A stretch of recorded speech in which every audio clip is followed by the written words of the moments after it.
Hey guys, Redneck Mini 14 here, coming at you with a review of my new used Ruger P94. This is the 9mm version of the P94. I do have a 40 Smith & Wesson version of the same model. It's actually designated the P944, the extra 4 standing for 40 cal, but this is the 9mm and this is the standard P94. It's pretty much the same as all the other P series that I have, with the exception of my P85, which is quite a bit different. But you know, it's pretty much just standard P series Ruger.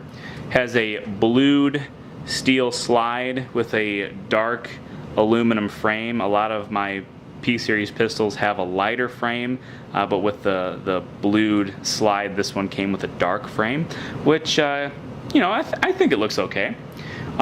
Really pretty much in good shape here. I don't really see a whole lot of wear, you know, just a little wear here on the slide release here, little wear on the back, but really not a whole lot of wear. This is a standard safety model, so it does decock and it stays in safe mode until you push it up, like most of my other P series pistols. Came with 4 magazines. I showed you these magazines in the other video I did.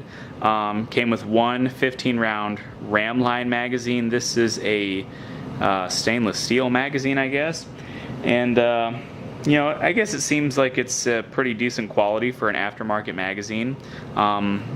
You know, some people love Ramline, some people hate them. I've never had any experience with them, so I'm not sure if this is a good magazine or not. I'll have to test it out.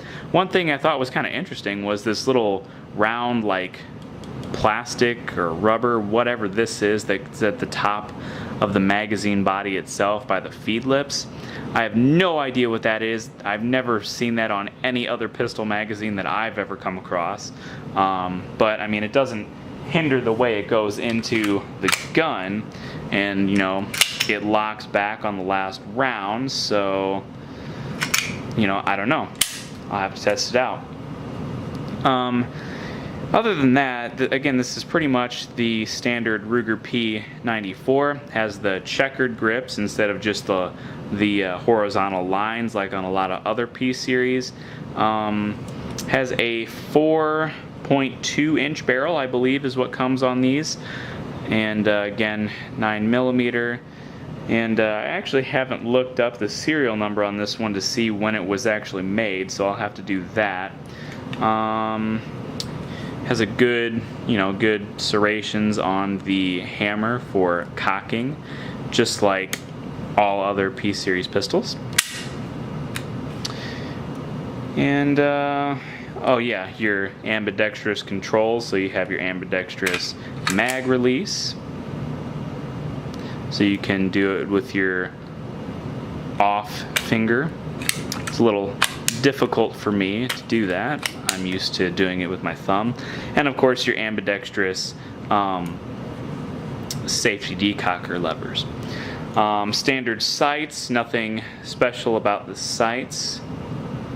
And I read that there's a wolf spring in this pistol for the hammer, to drop the hammer, so you know, I don't know if it's any good, you know, better or worse than a factory spring. I mean, I'm assuming it would be, quote, better, but you know, I didn't really notice any difference between the trigger pull on this pistol versus any of my other pistols, so you know, that doesn't really matter to me.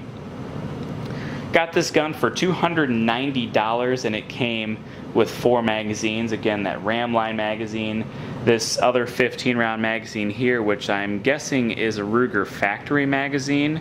It could be an old Mech-Gar or maybe even a Triple K. There's no real markings on it, which there weren't any markings on the old factory magazines either. But it looks like one of the factory magazines. It looks a lot like one of my P89 magazines. And then it came with these 2 10-rounders, which I imagine are what came with the gun originally. They have slightly different color followers. One's lighter gray and one's a little bit darker. And then this one has that stupid sticker still stuck to it. I don't know why Ruger insists on putting these giant stickers on their magazines, but you know, if they stay on there for a long time, they're really hard to peel off. So if you ever get a Ruger magazine, peel that stupid sticker off of there, because if anybody buys your gun after you, they don't want to have to deal with that crap. You know, I buy a magazine and I peel that sticker off right away. It's completely useless, so I don't know why it's on there. But that's really all I have to say about this gun. I need to take it out to the range and see how accurate it is, see if that magazine's any good, and you know, just have some fun with it. I'm probably going to put this in with the rest of my P series pistols as my go-to pistols, and I'm going to do a video on that later on my go-to guns, you know, my go-to pistols, my go-to shotguns, and my go-to rifles. So this would fall under the category of one of my go-to pistols. But anyway, that's all I really have for this review. Subscribe to my channel, like me on Facebook. I'm Redneck Mini 14, and until next time, be safe.